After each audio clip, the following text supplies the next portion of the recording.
spend one night with my dog Bully. Your dog? You heard me right. One night, 100,000 naira cash. Ah.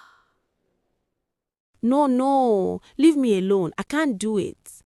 Those are the words of Adana as she looked into the dog's eyes and looked at Malik. She said, "Sir, please cancel this deal. I can't sleep with a dog. It is a sin. Bestiality is a crime." "Give it a try and this money will be yours," Malik said. "I can't, sir. Cancel this deal, please." Adana was a university student. She came from a small village. Her family was very proud when she left to study business in the city. But city life was hard, very hard. Her landlord wanted his money. The school wanted her fees. And now, her younger brother Chidi had sent a message. Their mother was sick in the hospital and needed money for treatment. Adana looked at her phone. Her bank account showed only 1,200 naira. That was all she had left. One evening, Adana sat in a small cafe near her school. She had one cup of coffee that she made last for hours because she couldn't buy another one. At the next table, two girls in expensive clothes were talking. Adana couldn't help but hear them. "Mr. Malik is very rich," one girl whispered. "He gives a lot of money. You just have to do what he asks." Adana's ears perked up. She was so desperate. She quietly wrote down the phone number they mentioned. That night, alone in her room, Adana stared at the number. Her hands shook as she dialed. A deep voice answered. "Hello? My name is Adana. I heard you help people who need money." There was silence, then a low chuckle. "Meet me tomorrow at Golden Gate Restaurant, 7 p.m. The next evening, Adana sat across from Mr. Malik. He was a large man with cold eyes and expensive clothes. He didn't smile much. "You need money?" he asked directly. "Yes, sir," Adana whispered. "How much do you need?" 100,000 naira for school fees, rent, and my mother's hospital bills. Mr. Malik leaned back in his chair, studying her. "I can give you that, but nothing is free in this world." Adana's heart began to race. What do you want me to do?" He smiled, but it wasn't a kind smile. "Something simple. Spend one night with my dog, Bully. That's all." Adana felt like cold water had been poured over her. Your dog?" "You heard me correctly," Mr. Malik said calmly. "One night, 100,000 naira, cash." Adana's head spun. She couldn't believe what she was hearing. Her stomach turned and she felt sick. But the money, it was enough to solve everything. Adana stood frozen in that terrible room, the dog watching her quietly and licking her legs. Her whole body shook. Tears rolled down her cheeks. She thought about her mama in the hospital. She thought about her little brother begging for help. She thought about the landlord who would throw her things outside if she didn't pay rent. But then she thought about herself, about who she was, about the girl her village had been so proud of. "Even if I'm poor, even if I lose everything, I am still a human being," she whispered to herself. She stood up, her legs shaking. The dog grabbed Evorayo. No, she said out loud. "I won't do this. Get me out of here. I can't do it." I'd rather be poor with my dignity intact than rich with shame. Really? Oh, Foolish yes. girl. Are you better than Tracy? You can keep your dignity and allow hunger to kill you. You can keep your dignity and let your mother die in the hospital. Keep your dignity and let your landlord throw you out of the house like rubbish. "I'm leaving," Adana said firmly. "I'd rather be poor with my dignity than rich with shame." Just then, the door opened and Tracy entered the room. Tracy was one of the girls from the restaurant that Adana had overheard talking about Mr. Malik. "Hi, sir," Tracy said cheerfully. "Hello, my surest babe," Mr. Malik replied with a big smile. "Welcome." "I'm here to take my turn," Tracy said casually. "I need money to run something over the weekend." "Welcome, my surest babe," Mr. Malik said warmly. Tracy looked at Adana from head to toe and smiled, but Adana's face was full of tears. Without any shame or hesitation, Tracy held the dog Bully by the neck and walked into one of the rooms like it was the most normal thing in the world. Mr. Malik turned to Adana with a mocking smile. "Foolish girl. Are you better than Tracy? You can keep your dignity and allow hunger to kill you. You can keep your dignity and let your mother die in the hospital. Keep your dignity and let your landlord throw you out of the house like rubbish." His words cut through Adana like sharp knives. Adana let out a bitter cry as she sank back onto the couch. Oh God, what kind of temptation is this? Why me? Where do I start from? Where do I go from here? She rocked back and forth, her mind racing. Maybe I should try it once. Just once. Then she shook her head violently. No, I can't. It's a crime. Bestiality is a crime. I can't do it. She stood up, ready to leave. Her legs were shaking, but she was determined to walk out. But then Tracy came out of the room, looking fresh and happy. She was counting money in her hands. Adana, wait, Tracy called out. Look at me. I'm done. Did I die? Look. She waved the money in the air. This is 500,000 naira that Mr. Malik gave me. It's more than enough to get me the latest clothes and shoes that I'll use this weekend. Girl, I'm going to slay. Adana's mouth fell open wide. 500,000 naira. That was too much money, and here she was looking for just 150,000 naira to solve all her problems. She looked at Tracy carefully. The girl looked fine. She was smiling, happy, and counting her money. She didn't look hurt or damaged, but something still didn't feel right. Tracy, Adana asked slowly, what will Mr. Malik gain if we sleep with his dog? Is he into something dubious? Is this ritual money? No, Tracy laughed and waved her hand. It's nothing like that. He just enjoys watching, that's all. Some rich men have strange hobbies. This is his hobby. This is strange and demonic, Adana whispered. Bestiality is a crime and a sin against God. Sin? Tracy laughed again. My dear, hunger is also a sin. Poverty is a sin. Letting your mother die when you can save her, that's the real sin. It's just few minutes, Adana, few minutes, and all your problems are finished. Adana felt the temptation growing stronger. The devil was using Tracy's mouth to speak to her. God, this temptation is too strong, she whispered. She sat back down on the couch, confused and thinking deeply about her situation. On one hand, there was her dignity, her faith, and her conscience. On the other hand, there was money, lots of money that could solve every single problem in her life. Tracy sat beside her and put her arm around Adana's shoulder. Look, Adana, I was like you the first time. I cried. I felt shame. But after I did it, I realized it wasn't so bad. The dog doesn't know what's happening.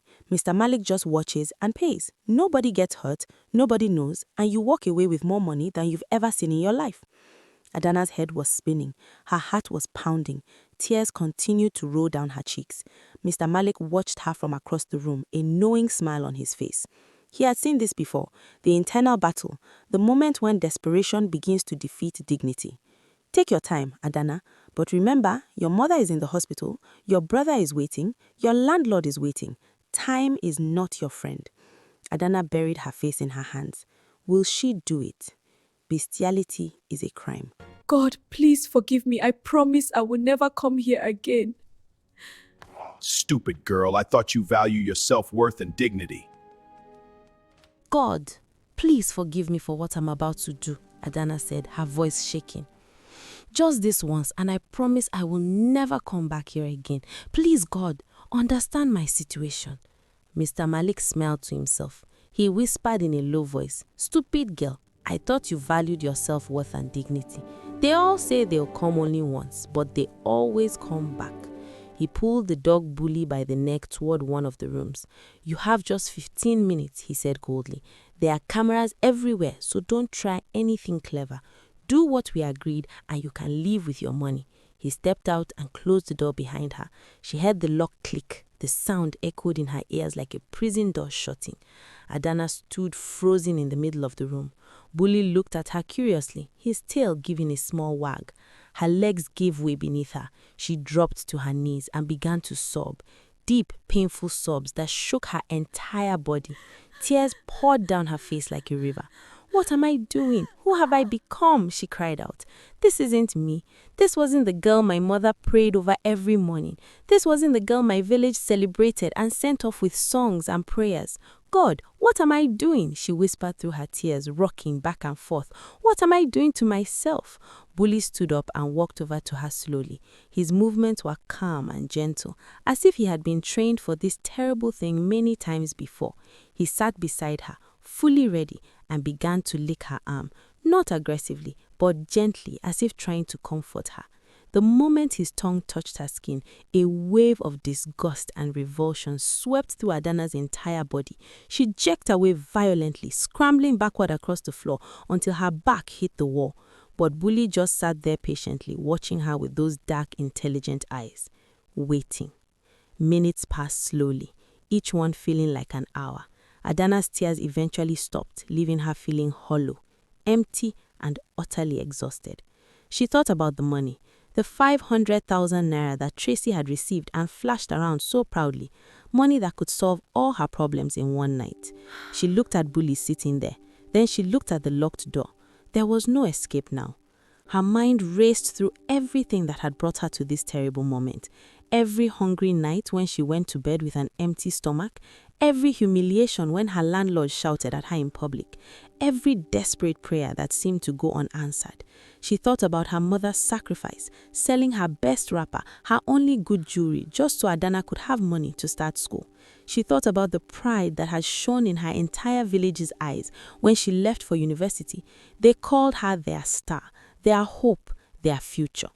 And then she thought about who she would be after tonight, whether any amount of money could ever wash away what was about to happen, whether she would ever be able to look at herself in the mirror again without seeing shame staring back at her. But the pressure was too much. The problems were too big. The temptation was too strong. With trembling hands and tears streaming down her face, she slowly began to unzip her clothes. Will she do it? Bestiality is a great crime. Avoid it. To be continued. I'm just a fool. I feel dirty and worthless. I will give you this 500,000 naira. I know you'll be back here again begging me for another round. They always come back. The moment she removed her trouser, Bully moved toward her quickly and jumped on her. Adana let out a bitter, agonizing cry, a cry of pain, shame, and the death of her innocence. She cried throughout the entire horrible experience. Meanwhile, in another room, Mr. Malik lay on his bed, watching everything on his CCTV cameras. He smiled wickedly and said to himself, I will give you this 500,000 naira, but you'll be back here again soon, begging me for another round. They always come back. When it was over, Adana felt completely disgusted with herself. She couldn't stop crying. Her whole body shook with sobs.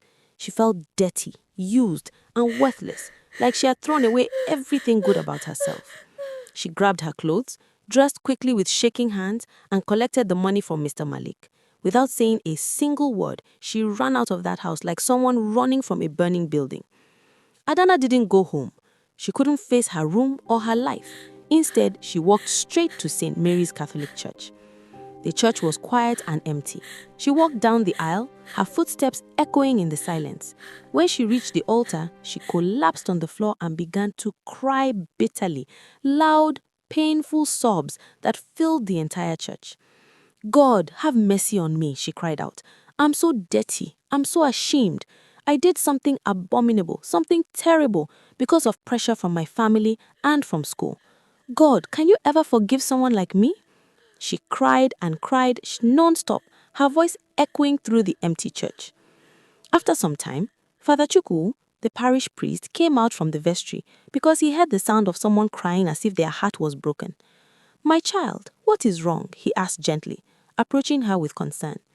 Between sobs, Adana told him everything: the financial pressure, the desperation, meeting Mr. Malik, and the terrible thing she had just done with the dog.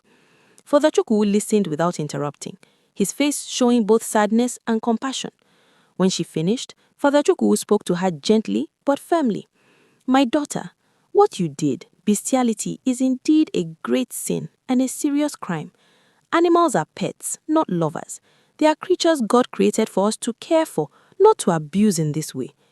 But, he continued, placing his hand on her head, God's mercy is greater than any sin. If you truly repent, God will forgive you. He led her through prayers of confession and repentance. Adana confessed her sin with a broken and contrite heart. Then Father Chukwu said something that changed everything. My daughter, so that you never have to go back to that evil place, and so you can finish your education with dignity, I'm going to help you. True to his word, Father Chukwu put Adana on a church scholarship that covered her school fees. He also gave her a part-time job working in the church office, which paid enough for her rent and living expenses. He even helped arrange for her mother's hospital bills to be covered through the church's charity fund. With this support and her renewed faith, Adana's life completely transformed. She became a dedicated, God-fearing young woman. She focused on her studies, stayed away from evil shortcuts, and worked hard at her part-time job. She graduated from university with good grades. After graduation, she met a God-fearing man named Emeka at a church program. They fell in love, got married in the same St. Mary's Catholic Church where she had found redemption, and lived comfortably and happily thereafter. Adana never forgot what she had been through, and she used her story without shame to counsel other young girls facing similar pressures to avoid shortcuts and trust God. As for Tracy and the other girl who continued going to Mr. Malik's house, their story ended very differently. Within 2 years, both Tracy and her friend developed strange, incurable diseases that all their money could not heal. The doctors couldn't explain what was wrong with them. They spent all the money they had made on medical bills, traveling from hospital to hospital, but nothing worked. Some said it was a spiritual consequence of their abominable actions. Others said it was sexually transmitted diseases from the dogs. Whatever it was, their wealth could not save them from the destruction they had brought upon themselves. The lesson: animals are pets. Please treat them like pets and nothing more. Know from today that bestiality is a great crime, a crime against God, against nature, and against yourself. No matter how desperate you are, no matter how much pressure you face, never compromise your dignity and humanity for money. Some shortcut will cut short your life. Shun bestiality, choose dignity, trust God. The end.